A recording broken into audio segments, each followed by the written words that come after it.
अगर आप ये वीडियो देख रहे हैं तो आपका सपना डॉक्टर बनने का है, आप नीट स्टूडेंट हैं, या तो आप नीट की प्रिपरेशन कर रहे होंगे या फिर नीट की प्रिपरेशन की सोच रहे हैं।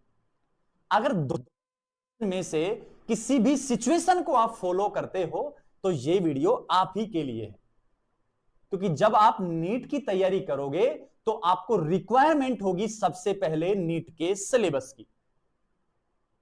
बिना सिलेबस आप तैयारी कर नहीं सकते। ठीक उसी प्रकार जिस प्रकार बिना पतवार के नौका नहीं चलाई जा सकती और बिना पेन के नोट्स नहीं बन सकते, ठीक उसी प्रकार बिना सिलेबस नीट की तैयारी नहीं हो सकती। क्योंकि नीट 2025 का जब सिलेबस जारी हुआ था एनटीए के द्वारा,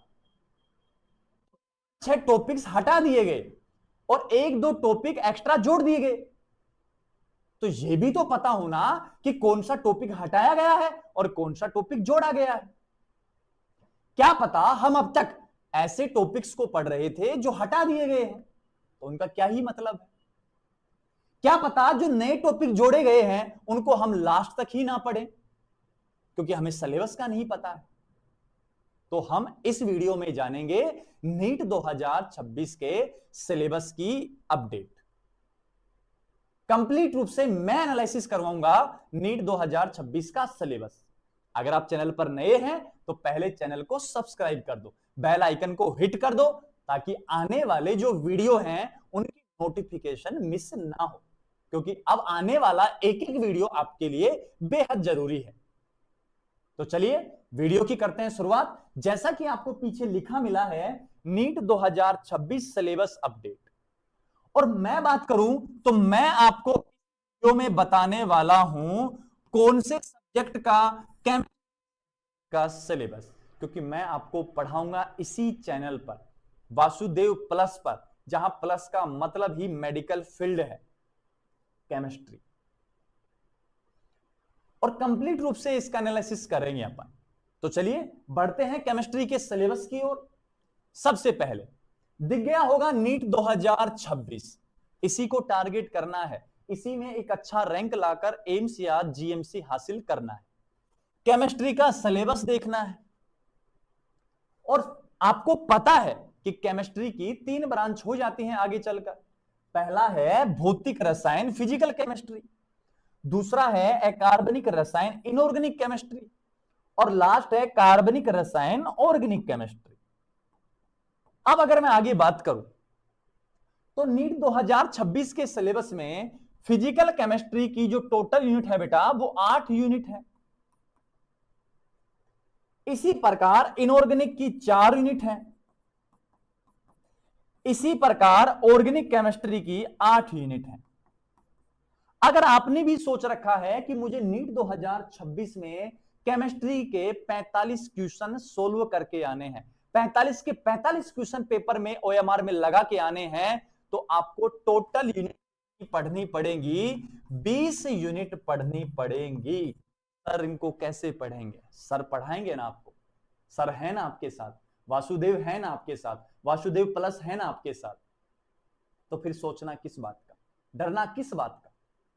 अब आगे मैं बात करता हूं भौतिक रसायन की 8 यूनिट कौन कौन सी हैं, इसी प्रकार अकार्बनिक और कार्बनिक रसायन की यूनिट कौन कौन सी रहने वाली हैं। तो चलिए सबसे पहले आपको दिख गया होगा फिजिकल केमिस्ट्री, रसायन विज्ञान की मूलभूत अवधारणाएं, यूनिट नंबर 1 है। इसमें हम पढ़ते हैं मोल कॉन्सेप्ट, मोल अवधारणा, यहां पढ़ते हैं हम तुल्यांकी भार, आणविक द्रव्यमान, इनका जिक्र हम जनरली यहां करते हैं। नेक्स्ट है एटॉमिक स्ट्रक्चर, जहां हम थॉमसन मॉडल, डोल्टन मॉडल जिसको कह रहे हैं अपन, साथ के साथ रदरफोर्ड मॉडल, बोर मॉडल, इन सभी को अच्छे से एनालिसिस करने वाले हैं। नेक्स्ट अपने पास यूनिट नंबर 3 है रासायनिक प्रबंधन एवं आणविक संरचना, केमिकल बॉन्डिंग की बात चल रही है, जिसमें हम hybridisation, geometry, VSEPR, VBT, MOT का जिक्र करने वाले हैं। यूनिट नंबर 4 है रासायनिक ऊष्मागतिकी, केमिकल थर्मोडायनेमिक की बात चल रही है, जिसमें हम ऊष्मागतिकी के प्रथम नियम, द्वितीय नियम और बहुत सारी समीकरण या उनके अनुप्रयोग देखने वाले हैं। यूनिट नंबर 5 की बात करूं, यूनिट नंबर 5 है बेटा अपने पास विलियन, सॉल्यूशन की बात चले। और सॉल्यूशन में हम बात करेंगे समांगी है, विषमांगी है, फिर हम यहां बात करेंगे आदर्श गैस समीकरण की या आदर्श विलयन की बात करने वाले हैं।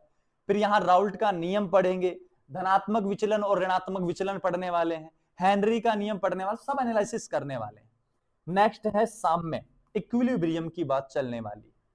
आगे अगर 7 नंबर यूनिट की ओर बढ़ू बेटा, तो 7 नंबर है रेडॉक्स अभिक्रिया रसायन। रेडॉक्स रिएक्शन और इलेक्ट्रोकेमिस्ट्री को हमको कंप्लीट रूप से पढ़ना है। यूनिट नंबर 8 की बात करूं तो केमिकल काइनेटिक्स, रासायनिक बलगतिकी, जहां हम अभिक्रिया के वेग, अभिक्रिया की दर की बात करते हैं, अणु संख्यता और कोटि की बात करते हैं, उनके समाकलित वेग समीकरण की बात करते हैं। ठीक है, ये 8 यूनिट थी अपने पास फिजिकल केमिस्ट्री की। अब आगे बढ़ते हैं तो इनऑर्गेनिक केमिस्ट्री के सिलेबस की ओर बढ़ते हैं। कौन कौन यूनिट है? पहला है यूनिट नंबर 9, तत्वों का वर्गीकरण एवं गुणों में आवर्तिता, मतलब पीरियोडिक टेबल को एनालिसिस करना है यहां पे अच्छे से। नेक्स्ट है पी ब्लॉक तत्व, और मैंने कहा था ना एस ब्लॉक हटा दिया गया, केवल पी पढ़ना है अब आपको। ठीक है, 10 हो गए। 11 नंबर यूनिट की बात करूं तो डी है, डी में 3D पढ़ना है, 4D पढ़ना है, 5D ट्रांजिशन एलिमेंट संक्रमण तत्व पढ़ने हैं, एफ में लैंथेनोइड्स और एक्टिनोइड्स आपको पढ़ने हैं। यूनिट नंबर 12 की बात करूं उप संयोजक यौगिक कोऑर्डिनेशन कंपाउंड को पढ़ना है। तो ये टोटल 4 यूनिट रहेंगी आपके पास इनऑर्गेनिक केमिस्ट्री की। नेक्स्ट अगर ऑर्गेनिक की ओर बढ़ो तो नेक्स्ट अपने पास है यूनिट नंबर है 13, 12 हो चुकी 13, यौगिकों का शुद्धिकरण लक्षण आपको पढ़ने हैं, शुद्धिकरण की विधियां आपको पढ़नी है। यूनिट नंबर 14 है कार्बनिक रसायन, कुछ आधारभूत सिद्धांत तथा तकनीकें। क्लियर यहां तक की बात?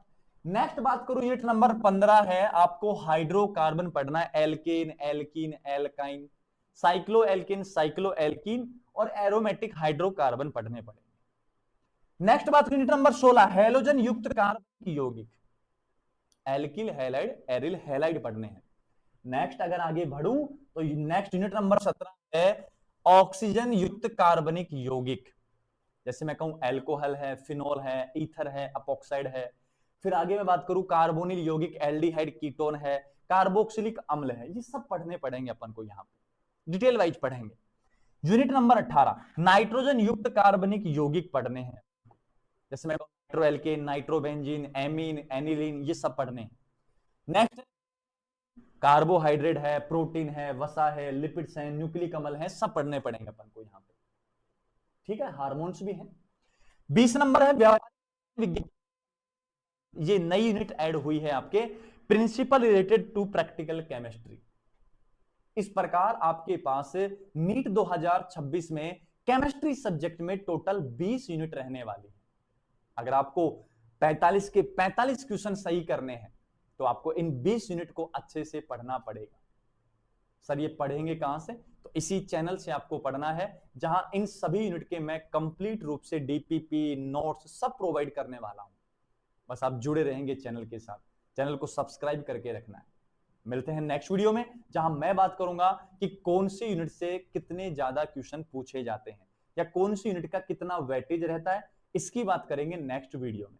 मिलते हैं नेक्स्ट वीडियो में, तब तक आप अपनी पढ़ाई को सुचारू रूप से जारी रखिए।